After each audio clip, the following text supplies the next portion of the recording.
नमस्कार, स्वागत है आपका। एफएम न्यूज देख रहे हैं आप और मैं हूं आपके साथ लता। बुलेटिन की शुरुआत करेंगे इस वक्त की बड़ी खबर के साथ। जी हां, ज्ञानवापी मस्जिद के सर्वे का आज दूसरा दिन है। आज भी सर्वे के दौरान वीडियोग्राफी की जाएगी। दोपहर 12 बजे तक ये सर्वे कराया जाएगा। जी हां, मस्जिद के ऊपरी हिस्से का सर्वे जारी है। पहले दिन 4 तहखानों का सर्वे कराया गया था। 17 मई को कोर्ट को ये रिपोर्ट सौंपी जाएगी। कोर्ट कमिश्नर का ये बयान सामने आया था। तो बड़ी खबर आपको बता रहे, जी हाँ, मस्जिद के ऊपरी हिस्से का सर्वे शुरू हो चुका है। ज्ञानवापी मस्जिद सर्वे का कल पहला दिन था। आपको बता दें कि कल सर्वे टीम ने 5 में से 4 कमरों के सर्वे को पूरा कर लिया था। सर्वे की टीम सुबह 8:16 पर मस्जिद परिसर में पहुंच गई थी और इस टीम के साथ कैमरे भी थे। सर्वे की वीडियोग्राफी और फोटोग्राफी भी की गई थी। जी हां, आपको बताएं कि इस टीम में 52 लोग हैं और वहीं अब आज ज्ञानवापी मस्जिद के सर्वे का दूसरा दिन है। आपको बता दें कि आज मस्जिद के ऊपरी हिस्से का सर्वे का काम अब शुरू हो चुका है। तो बड़ी खबर आपको बता रहे हैं। जी हाँ, पहले दिन यानी कि कल 4 तहखानों का सर्वे कराया गया था और अब आज भी ये सर्वे शुरू हो चुका है। हालांकि 17 मई को ये रिपोर्ट सौंप दी जाएगी। कोर्ट कमिश्नर का बयान इस पर आया था और आज ज्ञानवापी मस्जिद के सर्वे का दूसरा दिन है। तो बड़ी खबर आपको बता रहे हैं। जी हाँ, जिस तरीके से लगातार ज्ञानवापी मस्जिद का विवाद तूल पकड़ता दिखाई पड़ा था, ऐसे में जो सर्वे टीम वहां पर पहुंची हुई थी उन पर हमला किया गया था। सर्वे का काम पूरा नहीं हो पाया था, जिसके बाद अब कोर्ट के आदेश के बाद हालांकि सर्वे पूरा हो चुका है और आज सर्वे का दूसरा दिन है।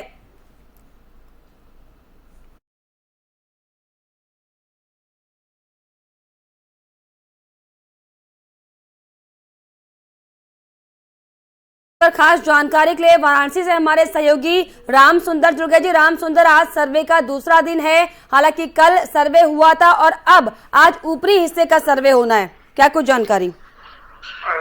जी लता, कल जब सुबह की कार्रवाई शुरू हुई थी तभी थोड़ी जो अड़चने थे, आज उस तरह की व्यवस्थाएं नहीं की गई है। आज उस तरह से सुरक्षा के व्यापक प्रबंध। कल जब मंदिरों के जो था वो कम खोला गया था, लेकिन आज सारे मंदिरों के गेट छोड़ सिर्फ वीआईपी गेट 4 नंबर गेट को छोड़ करके बाकी सभी गेटों से दर्शनार्थियों को दर्शन करने दिया जा रहा है और सर्वे का काम अंदर चल रहा है। आज ज्ञानवापी के सर्वे का जो काम है वो लगभग आज पूरा होने की पूरी संभावना दिख रही है, क्योंकि कल ज्यादा से ज्यादा काम किया जा चुका था। और बात करें हम दूसरे पर दोनों पक्षों को के संतुष्टि की, तो जब जिलाधिकारी ने अपना ऑफिशियल बयान दिया था, तो क्योंकि कल जिलाधिकारी वाराणसी और पुलिस आयुक्त वाराणसी मौके पर मौजूद रह के पूरी कार्रवाई को संपादित करे थे, आज भी यहाँ पर एडीएम सिटी और डीसीपी मौके पर है और सर्वे का काम सुचारू रूप से चल रहा है। बिल्कुल, कोर्ट कमिश्नर की ओर से 17 मई तक इसकी रिपोर्ट हालांकि पेश कर देने को कहा गया है। तो क्या कहा जाए, इस तरीके से आप भी बता रहे हैं कि आज लगभग ये अनुमान है कि सर्वे पूरा हो जाएगा।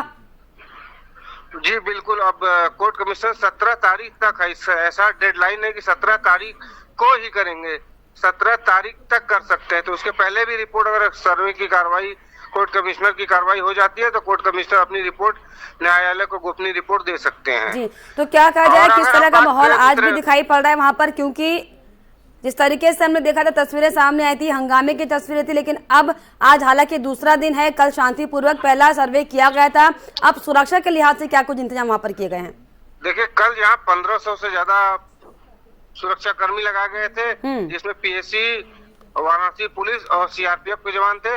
उस तरह की व्यवस्था आज नहीं है और आज पुलिस भी बहुत सामान्य तौर से दिख रही है और जो कल दर्शनार्थियों के लिए मंदिरों का रास्ते बंद किए गए थे, आज उस तरह की व्यवस्था नहीं है। आज ज्यादातर सिर्फ 4 नंबर गेट जो वीवीआईपी गेट है वहां से दर्शन करने की व्यवस्था को रोकी गई है, क्योंकि वही गेट है जो ज्ञानवापी मंदिर परिसर की तरफ जाता है और मंदिर को पूरी तरह से जिस तरह से था दर्शनार्थियों के लिए खोला ही गया है। चलिए, बहुत शुक्रिया आपका। जी, सर्वे की बात करें तो सर्वे का काम सुचारू रूप से अंदर चल रहा है। चलिए, सर्वे का काम सुचारू रूप से चल रहा है। बहुत शुक्रिया आपका राम सुंदर जी, तमाम जानकारी के लिए, तमाम बातचीत के लिए। तो लगातार आज बताएं आपको कि सर्वे का दूसरा दिन है और ऐसे में जिस तरीके से ये पूरा अनुमान लगाया जा रहा है कि आज दोपहर 12 बजे तक सर्वे का काम पूरी तरीके से खत्म हो जाएगा।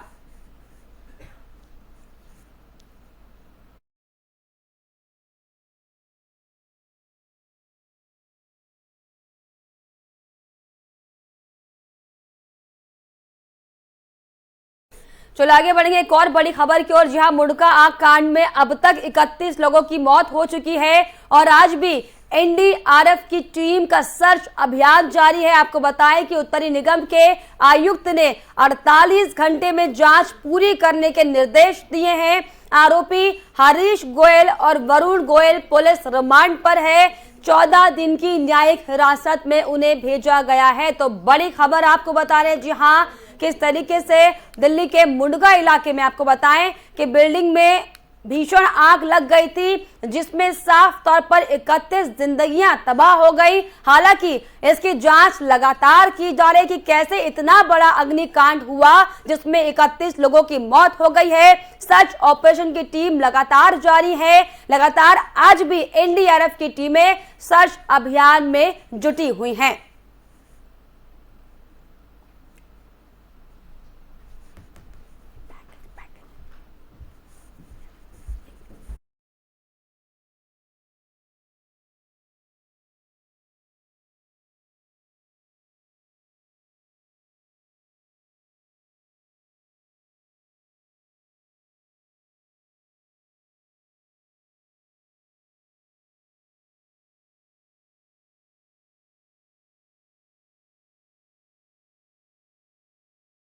तस्वीरें आपकी टीवी स्क्रीन पर दिखा रहे हैं, जिसमें दिल्ली, अमृतसर और गुरुग्राम में आग का तांडव साफ तौर पर देखा गया है शनिवार को। देखिए किस तरीके से, अगर खास तौर पर हम दिल्ली के मुंडका इलाके की बात करें तो बिल्डिंग में इतनी भीषण आग लगी कि 31 जिंदगियां इसमें तबाह हो गई। हालांकि आग के कारणों की लगातार जांच की जा रही है और ये जानने की कोशिश की जा रही है कि आखिर इतनी भीषण आग लगी कैसे। हालांकि अब इस आग को लेकर भी दिल्ली में राजनीति तेज हो गई है। एक और जहां बीजेपी लगातार आम आदमी पार्टी को निशाना साधने की इस पर कोशिश कर रही है, तो आम आदमी पार्टी से भी तमाम तरह के बयान इसको लेकर सामने आ रहे हैं। लेकिन बड़ी बात इसमें यह है कि आखिर इतनी भीषण आग लगी कैसे। तो ग्राफिक्स के जरिए कब कब कहां पर इतनी आग लगी, भीषण आग जिन्होंने न जाने कितनी जिंदगी को तबाह कर दिया, ये आपको दिखा रहे हैं। 21 जनवरी 2018 में आग का तांडव हमने देखा। नंदनगरी में कार्यक्रम में आग लगने से 14 लोगों की मौत 20 नवंबर को हुई थी। 13 जून 1997 में उपहार सिनेमा में इतनी भीषण आग लगी थी।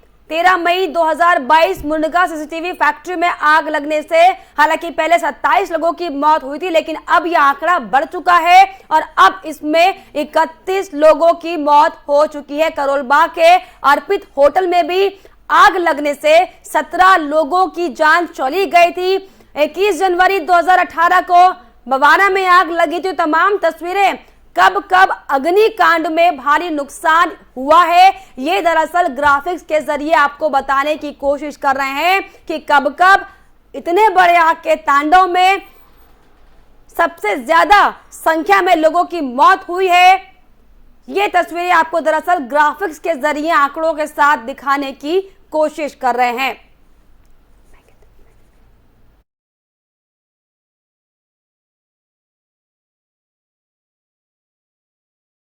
पर खास जानकारी के लिए हमारी सहयोगी तोशी मंडोला जुड़ गई। तोशी, जिस तरीके से लगातार आग का तांडव हमने देखा दिल्ली के मुंडका इलाके में, सर्च ऑपरेशन की टीम लगातार लगी हुई है। अब तक 31 जिंदगियां इसमें तबाह हो चुकी हैं। आगे का क्या अपडेट इसको लेकर? देखिए बिल्कुल, अगर हम बात करते हैं मुंडका कांड की तो लगभग 27 लोगों का यहाँ पर कहा जा रहा था कि लोगों की मौत हो सकती है इस कांड में, लेकिन अब वो संख्या बढ़ चुकी है। दमकल अधिकारी अब्दुल गनी ने साफ कहा है कि 31 जो सर्च ऑपरेशन में पता चला वो 31 का आंकड़ा हो गया है और शायद ये आंकड़ा और भी बढ़ सकता है। इसी के लिहाज से एनडीआरएफ की टीम लगातार सर्च अभियान कर रही है। उत्तरी निगम के आयुक्त ने 48 घंटे की जांच पूरी करने के निर्देश भी दिए हैं। इसी के मद्देनजर 2 आरोपियों को हरीश गोयल और वरुण गोयल, जो की उस फैक्ट्री के मालिक थे जिन्होंने एफआईआर एनओसी को ताक करके वहाँ पर इस तरीके से काम कराया, उसके मद्देनजर 14 दिन की न्यायिक हिरासत में भेज दिया है। जी। अब ऐसे वजह से सवाल लगातार खड़ा हो रहा है कि अरविंद केजरीवाल आते हैं बाहर और कहते हैं कि गलती सबकी है, यानी कि कहीं ना कहीं वो गलती अपनी गलती, क्योंकि फायर जो मानव थे वो इलीगल नहीं रखे गए थे, तो उन्होंने सबके ऊपर अब जो है पूरा खाना फोड़ दिया है, सबके ऊपर सबकी गलती है। 10 लाख रुपए देने की बात करी है, आरोप भी व्यक्त कर रहा है, लेकिन चलिए तोशी, बिल्कुल ये देखने वाली बात होगी कि आज जो एनडीआरएफ की टीमें लगी हुई हैं, तैनात है, सर्च ऑपरेशन जारी, क्या कुछ और ताजा अपडेट इस पर निकल के सामने आता है। बहुत शुक्रिया आपका तमाम जानकारी के लिए, तमाम बातचीत के लिए। तो आज भी एनडीआरएफ की जो टीमें हैं वो सर्च अभियान इस इलाके में कर रही हैं और ये खंगालने की कोशिश की जा रही है कि आखिर इतनी बड़ी जो अग्निकांड की खबर सामने आई है इसके पीछे क्या वजह रही।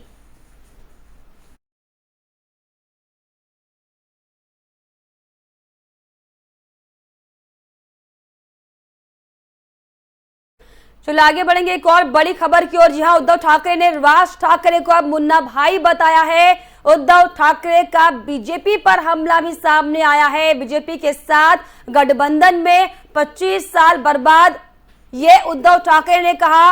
हिंदुत्व दिमाग में होता है, टोपी में नहीं। मंदिरों में घंटा बजाने वाला हिंदू नहीं है। तो देखिए एक बार फिर से किस तरीके से हिंदुत्व कि जो फाइट है वो साफ तौर पर सामने आ रही है। किस तरीके से अब उद्धव ठाकरे ने बीजेपी पर हमला बोलने का काम किया है।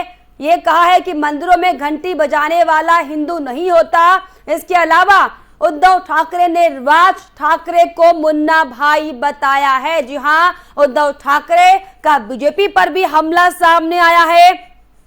उद्धव ठाकरे ने कहा है कि बीजेपी के साथ 25 साल के जो गठबंधन का समय था वो समय बर्बाद समय था। हिंदुत्व दिमाग में होता है, टोपी में नहीं। देखिए किस तरीके से एक बार फिर से हिंदुत्व का जो संग्राम है वो महाराष्ट्र में सामने आया है। हालांकि इसके पहले किस तरीके से राज ठाकरे और उद्धव ठाकरे का हिंदुत्व संग्राम हमने देखा था, किस तरीके से राज ठाकरे ने लाउडस्पीकर अजान को लेकर उद्धव सरकार को घेरने का काम किया था। लेकिन अब उद्धव ठाकरे बीजेपी और राज ठाकरे पर हमलावर होते दिखाई पड़े हैं, जिसमें राज ठाकरे को उद्धव ठाकरे ने मुन्ना भाई कहा है, तो वहीं बीजेपी के साथ जो अब तक का उनका गठबंधन 25 सालों का था उसे बर्बाद समय करार दिया है।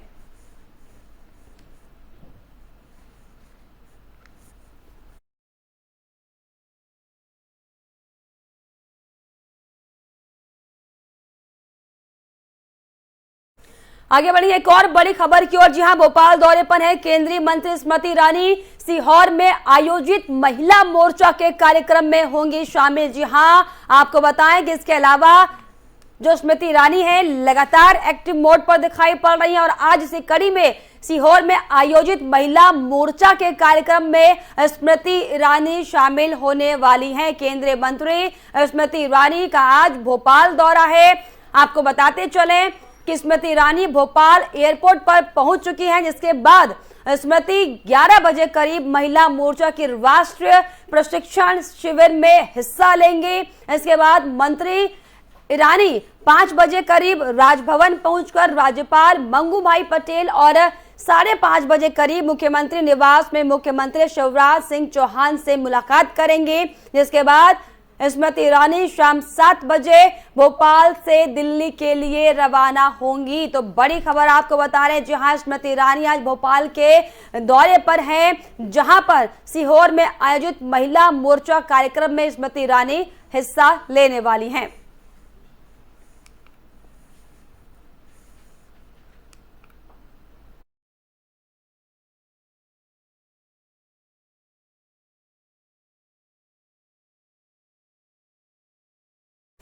देश के कई हिस्सों में सीएनजी गैस के दाम एक बार फिर से बढ़ गए हैं। सीएनजी गैस की कीमतों में 2 रुपए प्रति किलोग्राम की बढ़ोतरी की गई है। आपको बताएं कि बढ़ी हुई कीमतें आज से लागू हो चुकी हैं और इस तरह अब राष्ट्रीय राजधानी दिल्ली में सीएनजी गैस 73.61 रुपए प्रति किलोग्राम मिलेगी। वहीं नोएडा, ग्रेटर नोएडा और गाजियाबाद की अगर बात की जाए तो यहाँ सीएनजी गैस की खुदरा कीमत 76.17 रुपए प्रति किलोग्राम पर पहुंच चुकी है। वहीं अगर मुजफ्फरनगर की बात की जाए, मेरठ की बात की जाए और शामली की अगर बात की जाए तो सीएनजी गैस की कीमत 80.84 रुपए प्रति किलोग्राम हो गई है। गुरुग्राम की अगर बात की जाए तो यहाँ पर सीएनजी गैस का जो नया दाम है वो 81.94 रुपए प्रति किलोग्राम हो चुका है। तो एक बार फिर से जिस सीएनजी के दामों को सरकार ने घटाने का काम किया था, लेकिन देखिए कैसे वापस से 2 रुपए में इसमें बढ़ोतरी की गई है।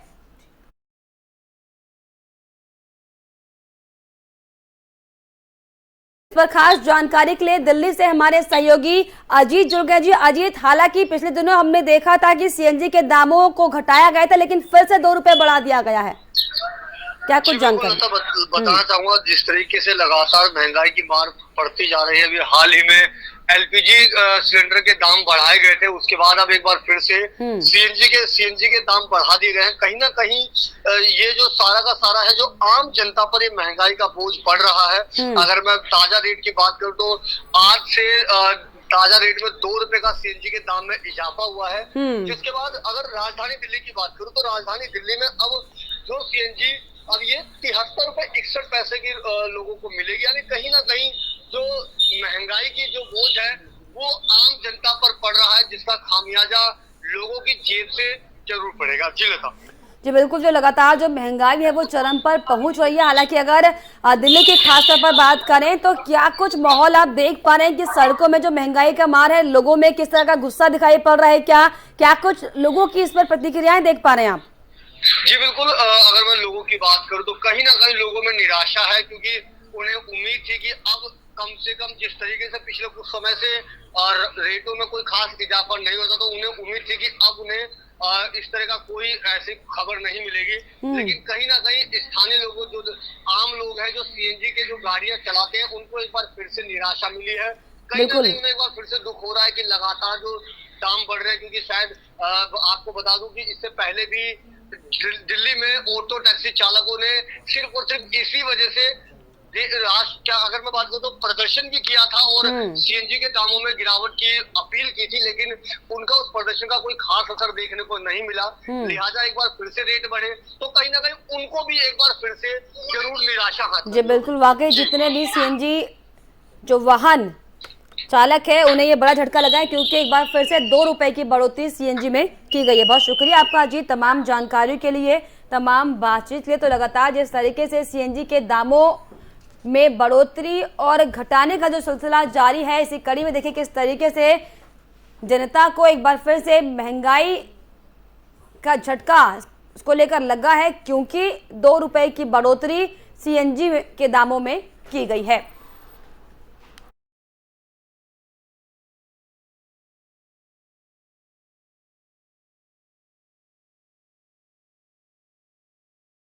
गुजरात में होने वाले विधानसभा चुनाव की तैयारियों में सभी पार्टियां लग चुकी हैं। ऐसे में आम आदमी पार्टी भी राज्य भर में 20 दिन तक आपकी परिवर्तन यात्रा निकालेगी, जिसकी शुरुआत आज से हो चुकी है। गुजरात के सभी 182 विधानसभाओं में ये यात्रा 20 दिनों तक चलेगी। 6 अलग अलग जगहों पर, जिसमें सोमनाथ, सिद्धपुर, दांडी, द्वारका, अबडासा, कच्छ और उमराव गांव का नाम शामिल है। आपको बता दें कि इसकी जानकारी आम आदमी पार्टी के गुजरात चुनाव प्रभारी और सह प्रभारी गुलाब सिंह यादव ने दी है।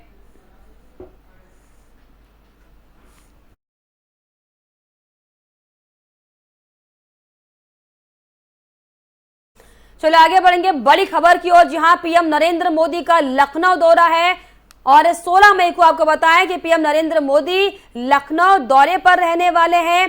पीएम यूपी सरकार में मंत्रियों के साथ बैठक करेंगे। जी हां, सभी मंत्रियों को आरटीपीसीआर टेस्ट कराने के भी निर्देश दिए जा चुके हैं। तो पीएम यूपी सरकार में जो मंत्रीगण हैं उनके साथ खास बैठक करने वाले हैं, जिसके चलते सभी मंत्रियों को आरटीपीसीआर टेस्ट कराने के निर्देश दिए गए हैं। तो बड़ी खबर आपको बता रहे हैं, पीएम नरेंद्र मोदी लखनऊ के दौरे पर जाने वाले हैं, यानी कि 16 मई को पीएम नरेंद्र मोदी लखनऊ में यूपी सरकार के मंत्रियों के साथ खास बैठक करने वाले हैं, जिसमें कई मुद्दों को लेकर अहम चर्चा पीएम मोदी नेताओं से और अधिकारियों से करने वाले हैं।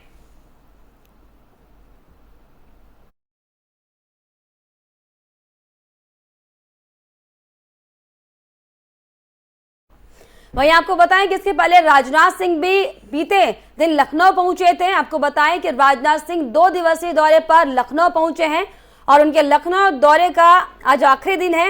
ये भी बता दें कि राजनाथ सिंह ने कल कई कार्यक्रमों में हिस्सा लिया, तो वहीं अब आज राजनाथ सिंह करीब 11 बजे गोमती नगर जन कल्याण समिति के द्वारा आयोजित होने वाली समिति वार्षिकोत्सव समारोह में भी शिरकत करने वाले हैं।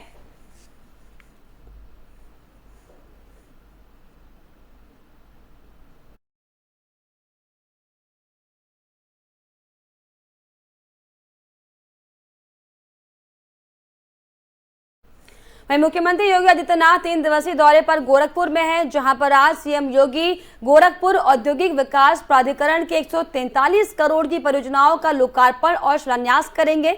आपको बता दें कि इनमें 68 करोड़ की सड़कें, पुलिया और जल निकासी संबंधित परियोजनाओं का लोकार्पण शामिल है। बीते में सीएम योगी गोरखपुर पहुंचे थे, जहां पर सीएम योगी ने सबसे पहले गोरखपुर देवरिया बाईपास रोड का निरीक्षण किया था।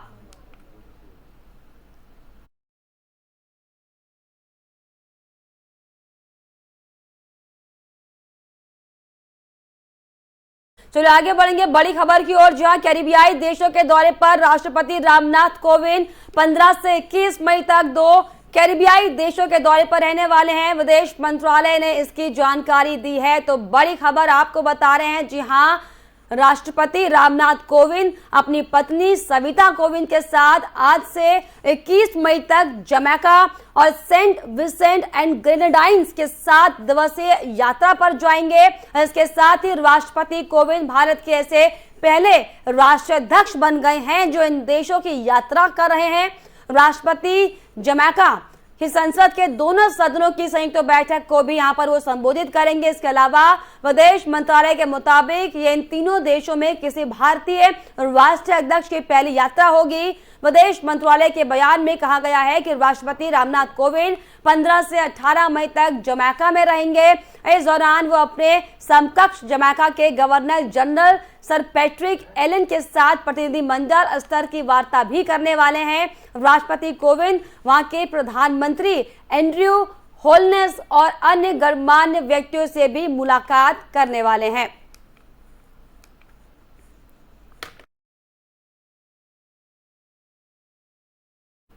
और इसी के साथ इस बुलेटिन में फिलहाल इतना ही। देश और दुनिया की तमाम छोटी बड़ी खबरों के लिए देखते रहिए FM न्यूज। नमस्कार।